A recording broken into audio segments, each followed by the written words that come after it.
చక్రి ప్రేమని అర్థం చేసుకున్న మహాలక్ష్మి ఆనందంలో మాధవ మహాలక్ష్మి చక్రి ప్రేమని అర్థం చేసుకొని తనకి భార్యగా దగ్గరవ్వాలనే నిర్ణయం తీసుకుందాం. అసలు ఏం జరిగింది అనేది ఈ వీడియోలో తెలుసుకుందాం. హలో ఫ్రెండ్స్, పొదరిల్లు సీరియల్ అప్కమింగ్ ఎపిసోడ్స్లో ఏం జరగబోతుందో టీవీలో కన్నా ముందుగా చూడాలనుకుంటే తప్పకుండా మా ఛానల్ని సబ్స్క్రైబ్ చేసుకొని పక్కనే ఉన్న గంట సింబల్పై ఆలని క్లిక్ చేయండి. వీడియోని స్కిప్ చేయకుండా చివరి వరకు చూసేయండి. నచ్చితే తప్పకుండా లైక్ చేయండి. లాయర్ ఫోన్ చేయడంతో అప్పుడే చక్రి మాధవ్ దగ్గరికి వెళ్ళి, లాయర్ గారు ఫోన్ చేశారన్నయ్య, కానీ నాకు మహాలక్ష్మికి విడాకులు ఇవ్వడం ఇష్టం లేదు, తనను వదిలి నేను ఉండలేను అని చెప్తూ ఉంటాడు. ఆ మాట విని మాధవ, రే చక్రి, నీ మనసులో మహాలక్ష్మి మీద ఎంత ప్రేమ ఉందో తనతో చెప్పు. ఆలస్యం చేసే కొద్దీ తను నీకు దూరం అవుతుంది తప్ప దగ్గరవ్వదు. అందుకనే అసలు నీకు తనంటే ఎంత ప్రేమో, ఎందుకంత ఇష్టమో మొత్తం వివరంగా చెప్పు. తను అర్థం చేసుకుంటుంది. మీ ఇద్దరూ ఒకటవ్వాలని నేను కూడా కోరుకుంటున్నాను. మహాలక్ష్మి నిన్ను అర్థం చేసుకుంటుందనే నమ్మకం నాకుంది. వెళ్ళి తనకి నీ ప్రేమ గురించి చెప్పు అని మాధవ్ అనేసరికి అప్పుడే చక్రి, వెళ్తానన్నయ్య, నా మనసులో ఉన్న ప్రేమని చెప్తాను మహాలక్ష్మికి అంటూ మహాలక్ష్మి పనిచేస్తున్న ఆఫీస్ దగ్గరికి అయితే వెళ్తాడు. ఇంతలో మహాలక్ష్మి దివ్యతో కలిసి బయటికైతే వస్తూ ఉంటుంది. అలా వస్తున్నప్పుడు ఇక విక్కీ కారులో వచ్చి, మహాలక్ష్మి గారు, మిమ్మల్ని నేను డ్రాప్ చేస్తాను, కారు ఎక్కండి అని అడుగుతాడు. అప్పుడే ఇక మహాలక్ష్మి కారు ఎక్కబోతూ ఉండగా, నేను మహాలక్ష్మిని తీసుకువెళ్తాను అని అక్కడికి వస్తాడు చక్రి. తనని నేను డ్రాప్ చేస్తాను, మీకెందుకు ఇబ్బంది, మీరు వెళ్ళండి అని చెప్తాడు. దాంతో ఇక విక్కీ దివ్యను ఎక్కించుకొని వెళ్ళిపోతాడు.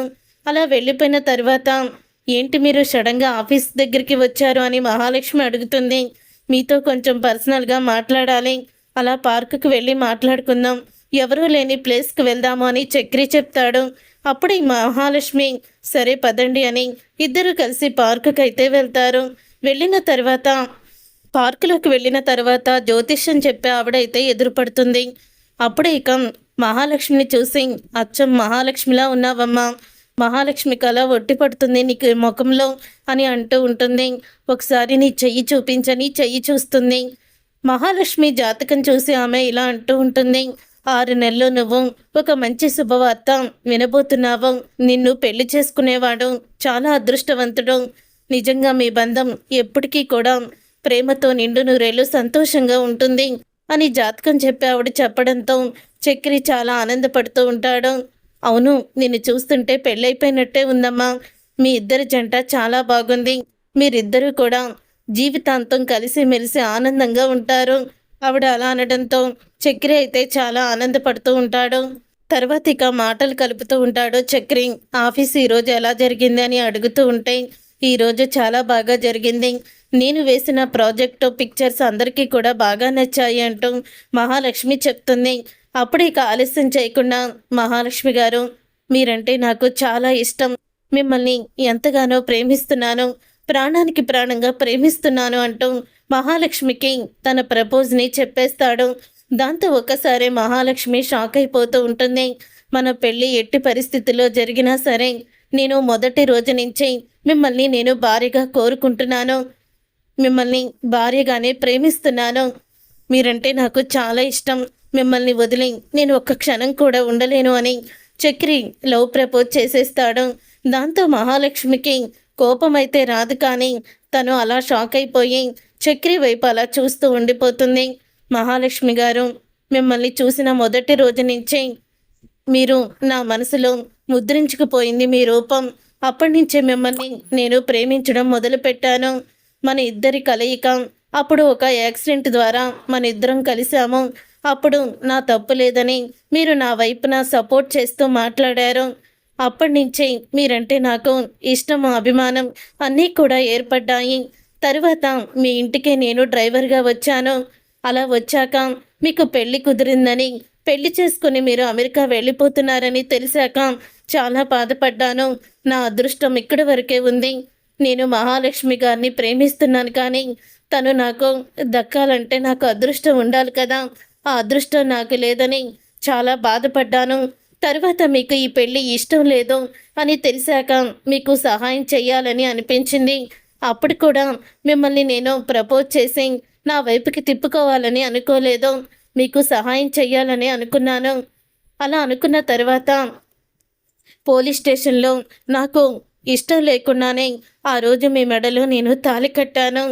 కానీ తర్వాత మన బంధం ఇంకా మీ మీద ఇష్టాన్ని ప్రేమని పెరిగేలా చేసింది అంటూ చక్రి అయితే తన మనసులో ఉన్న మాటలన్నీ కూడా మహాలక్ష్మికి చెప్పేస్తాడు. నిజంగానే మీరు నా మీద అంత ప్రేమని పెంచుకున్నారా అని అడుగుతుంది మహాలక్ష్మి. అవును మహాలక్ష్మి, నువ్వంటే నాకు ప్రాణం అని చెప్పి ఇక ప్రపోజ్ చెయ్యంగానే ఇంతలో దూరంగా ఒక అతను ఒక ఆమె ఇద్దరు కూడా గొడవ పడుతూ ఉంటారు. వాళ్ళని చూసి మహాలక్ష్మి, ఎవరు వీళ్ళు ఇంతలా గొడవ పడుతున్నారు, ఎవరు ఆపడం లేదేంటి?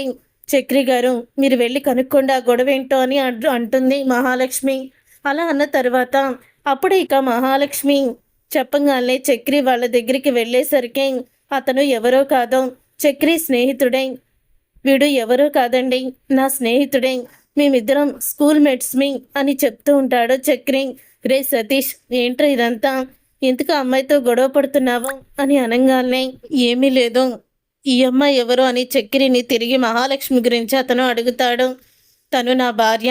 అవును, మీరిద్దరూ భార్యాభర్తలం, ఎందుకు గొడవ పడుతున్నారు అని అడుగుతుంది మహాలక్ష్మి.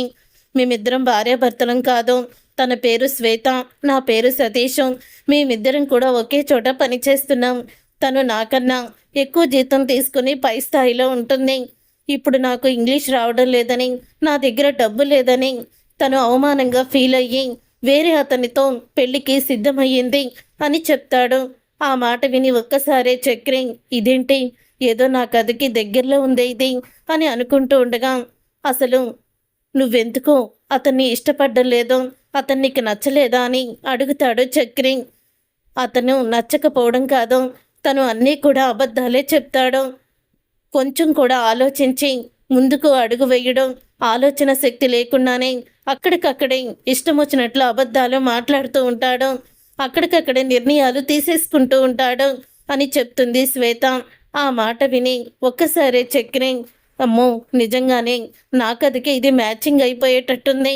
ఇప్పుడు మహాలక్ష్మి గారు తన ఉద్దేశాన్ని ఎలా మార్చుకుంటారో ఏంటో అని అనుకుంటూ ఉంటాడు. ఇంతలో మహాలక్ష్మిని శ్వేత అడుగుతూ ఉంటుంది, ఒకవేళ నా స్థానంలోనే మీరుంటే ఏం చేస్తారు అని అడుగుతుంది. అప్పుడే ఇక మహాలక్ష్మి, నాకు అబద్ధాలు ఆడేవాళ్ళన్నా, లేకపోతే ఆలోచన శక్తి లేకుండా అప్పటికప్పుడు నిర్ణయాలు తీసుకునేవాళ్ళు, నమ్మక ద్రోహం చేసేవాళ్ళన్నా అసహ్యం, వాళ్ళని చూస్తుంటేనే నాకు చిరాకు అని చెప్తుంది మహాలక్ష్మి. ఆ మాట విని ఒక్కసారే చక్రి షాక్ అయిపోతాం. ఇదేంటి మహాలక్ష్మి గారు టక్కున ఆ మాట అనేశారు, ఇప్పుడు తనకి నేనంటే ఇష్టమని చెప్పాను, అంటే నేనంటే తనకి ఇష్టం లేదని నాకు ఇండైరెక్ట్గా చెప్పేస్తుందా అని అనుకుంటూ ఉంటాడు. అప్పుడే చక్రి, చూసారుగా ఫ్రెండ్స్, మరి చక్రి ప్రపోజ్ చేసిన తర్వాత మహాలక్ష్మి తన నిర్ణయాన్ని ఏమని చెప్పబోతుంది? చక్రిని భర్తగా అనుకొని తను భార్యగా దగ్గరవుతుందా?